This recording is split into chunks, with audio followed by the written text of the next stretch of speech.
So we're here in the IHFA tent and I have Tony Jackson here with me, who's a dairy farmer and a Holstein Friesian breeder from County Wicklow.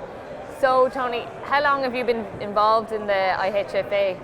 Well, we've been involved in Friesian breeding since 1975, but involved with the societies for about 8 or 9 years. Sorry, go on. Yeah. And could you just give me a bit of background maybe to your farm and...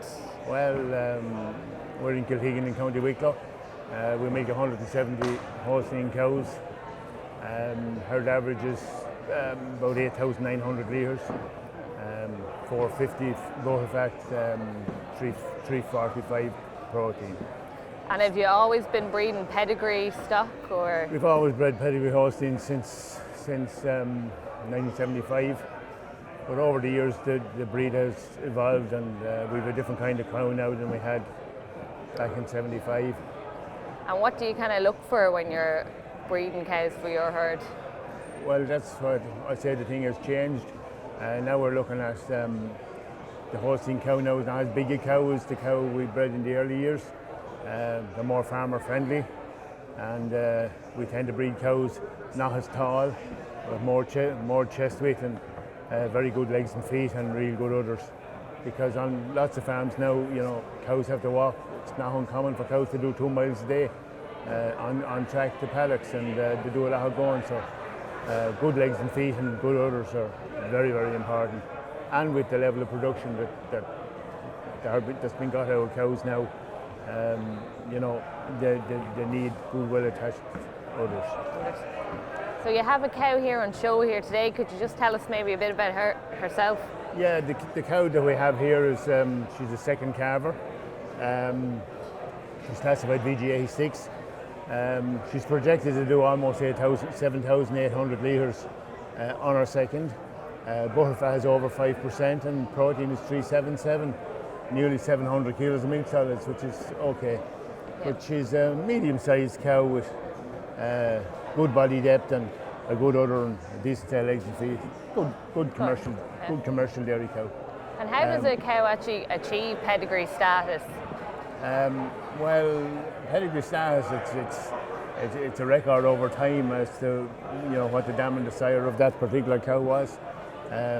This young cow, like, there's probably 15 generations of known pedigree behind this cow.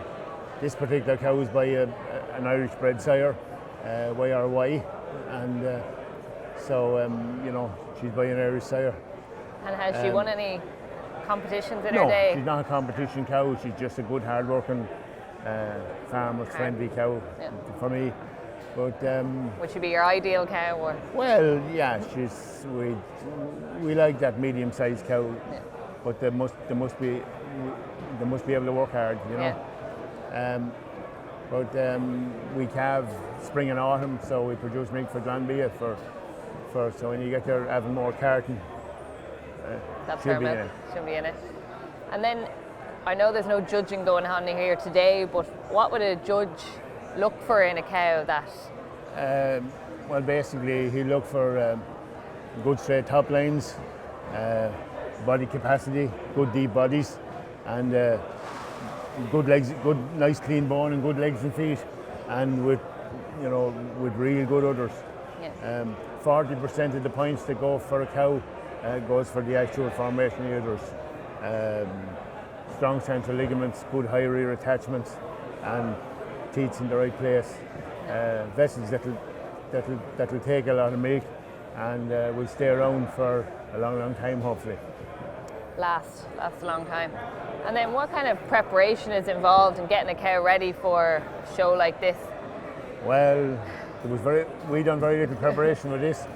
We tied the cow for an hour for a week, just to get her used to being tied up, and we just let her out a few times, and she has really settled in well here in the last once they only came in here on Monday evening, and they're at home here. And she gets a good wash and a shave, and the whole lot. Yeah, good wash and a shave, and the best of attention there from the lads. So. Yeah. And will they stay on site then for the whole week? Yeah, they're going home tomorrow afternoon. Going home tomorrow afternoon. Yeah.